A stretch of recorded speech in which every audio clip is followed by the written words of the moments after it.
Hello viewers, I'm Simon Preston and welcome to Reggae Boyz commentary. In this video what we're going to do, we're going to recap Jamaica's performances in the 21st century, and that of course is the year 2000 onwards to today, 2021. So we haven't had any matches in 2021, but we can still reflect on it, the 20 years in this new millennium and Jamaica's performances compared to the previous decade and the previous millennium where that is concerned. We'll highlight some of the highs, the lows, players who impressed us, and also the disappointing results along this journey. So I brought out the board as well, so let's have a recap of what has happened during that time frame. And yeah, you can let me know your thoughts in the comments below about all of this, alright? So here we go. Let's start with some of the moments that brought us success, glory, and all of that. So in the Caribbean Cup, right, in the 21st century, we won the Caribbean Cup title 2005. Remember, we defeated Cuba 1-0, Luton Shelton with that goal. 2008, we played Grenada in the final at the National Stadium, Luton Shelton with 2 penalties. 2010, remember, we played Guadeloupe in the final, 1-1 scoreline, and then we won on penalties 5-4. Lambu just kicking the ball away. And of course 2014, another penalty shootout victory, 4-3 on this occasion, and this one was a special one in particular because it helped us to qualify for the Copa America Centenario in 2016.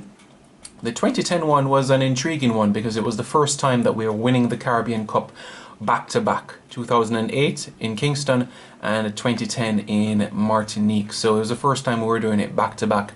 2005 was the first time that we were winning the Caribbean Cup since 1998. Yes, because in the previous millennium we won it in 1991 and 1998. We went to the final in 2017, 1993 as well, and also another occasion in the 90s as well. So these were some intriguing moments where the Caribbean Cup was concerned. Well, how about the Gold Cup?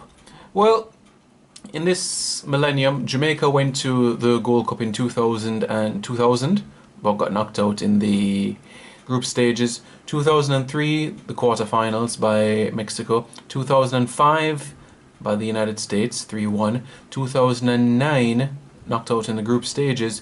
2011, quarterfinals, knocked out by the United States. And things started to change, right? We all remember 2015. Remember 2017, don't we? And of course 2019. These were special runs at the Gold Cup.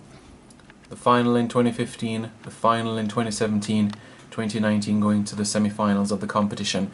Outside of these three, the only previous occasions where Jamaica went to the semi-finals of a CONCACAF Gold Cup was in 1993 and also in 1998. So that barren run came to an end, and it's just been amazing to see, you know, that we're rightfully where we deserve to be in CONCACAF. Not a team that gets knocked out in the quarterfinals of the competition, but we should be in at minimum the semi-finals of the Gold Cup every 2 years. That's what should happen. Every 2 years we should be in the semi-finals. How about World Cup qualifying? Well, we know what happened in 98, but what about in the new millennium?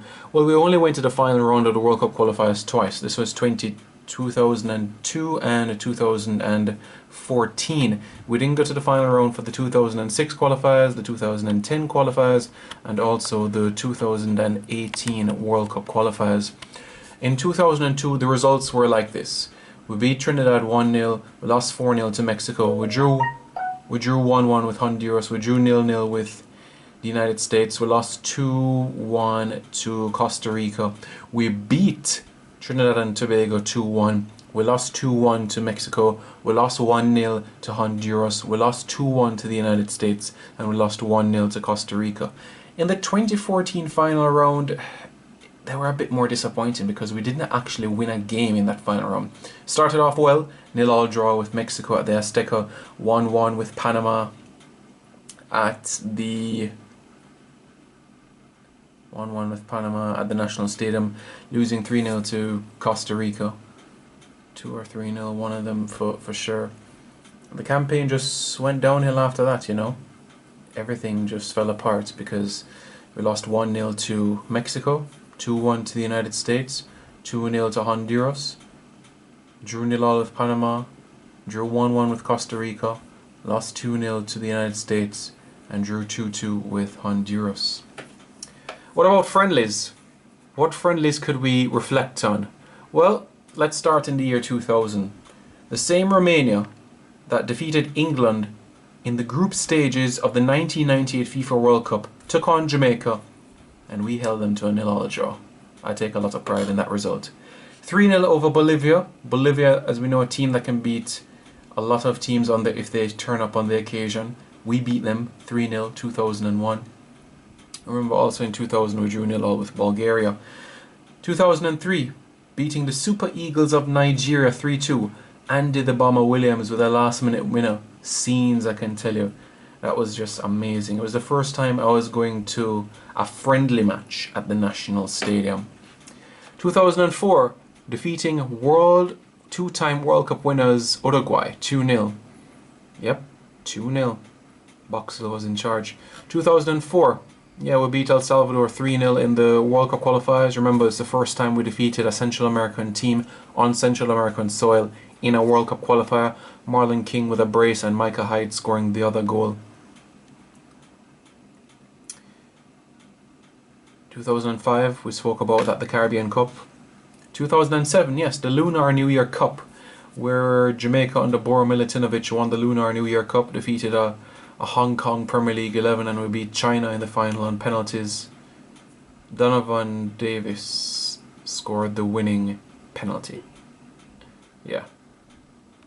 2008, beat Mexico 1-0, Ricardo Fuller with the left foot at the National Stadium. Panama, 2009, yeah, we beat Panama 3-2. First time we're beating Panama in almost 4 decades.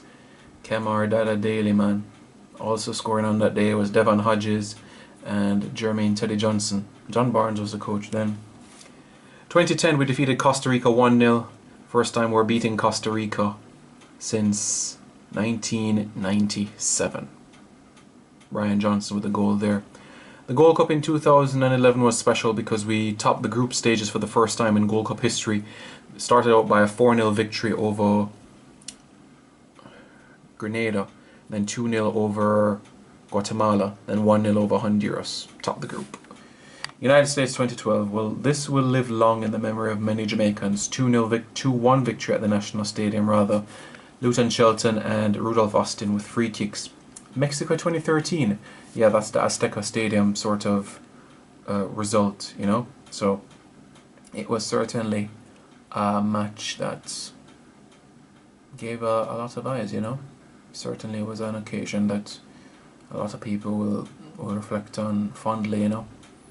A result that certainly deserves its praise and adulation. Going to the Azteca and getting a point, wow, it was special for sure.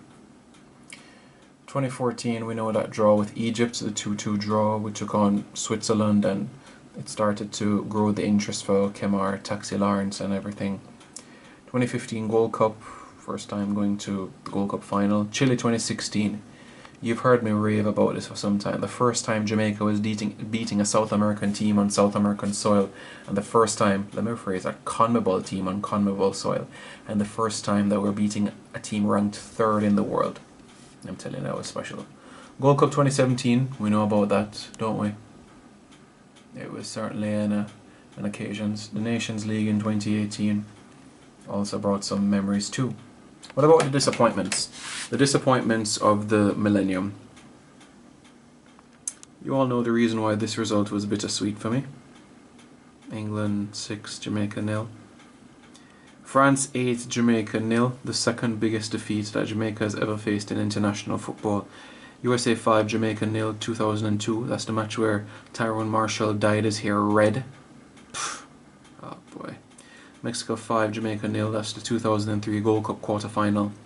Mexico 4, Jamaica 0, that's 2001, where Anandelo missed the penalty in the 2002 World Cup qualifiers. This, for me, I've never felt any more shamed in my life. Jamaica 1, St. Vincent and the Grenadines 2. This is the Caribbean Cup qualification round. Yeah, St. Vincent was building quite well. They had a Serbian coach that was starting a project, and we lost 2-1. Roland Dean, after we were losing 2-0, he pulled one back for us. Jamaica versus Trinidad 2013, to lose to our Caribbean rivals for the first time in 12 years, for me it was disappointing. Very, very disappointing. Costa Rica 3, Jamaica 0. Yeah, big disappointment. Jamaica 0, Haiti 2 at the office. Big disappointment. And of course, Jamaica 0, Panama 2, 2016. Yeah, very sad. What about the players? The players that impressed us the most in the 21st century, 2002, 2021. And Andy Lowe, I knew once this player put the ball on his left foot, I knew the net was going to bulge. Either the side netting or into the back of the net, for certain. 100%. For sure. His goal against Costa Rica at the Ricardo Saprissa Stadium, for me, the best goal I've ever seen Jamaica score on Central American soil. Hands down. Donovan Ricketts, 100 caps to his name, kept us in the game on numerous occasions. Outstanding servant for the country. Ricardo Bibigardno, we know as well the corner kick goal against Honduras that will also live with us. Ricardo Fuller might not have scored many goals for Jamaica, but his presence, his ability, what he could do with the football was just majestic. Marlon King, for me, the best finisher that Jamaica has had in the 21st century. Luton Shelton, my favourite Jamaican footballer, 35 goals, 75 games. Adrian Mariappa, my second favourite Jamaican footballer, my favourite Jamaican defender. What a servant he's been. He's always made himself available. The only times that he has not been available was the CONCACAF Gold Cup in 2017 and 2019, which he couldn't come for because of injury. Nyron Nosworthy, arguably the best defender we had during the 2014 World Cup qualifiers. Tyrone Marshall, also an outstanding servant for the country. Joby McAnuff, the same. Shamar Nicholson, Darren Mattox, and Rudolph Austin. So Reggae Boyz fans, let me know your thoughts in the comments below. What were your best moments of Jamaica in the 21st century? What moments stand out to you? Which results stand out to you? Big games, friendlies, which players impressed you the most? And what were your biggest disappointments over the last 20 years? Let me know your thoughts in the comments below. And don't forget to subscribe to Reggae Boyz Commentary. Take care, guys.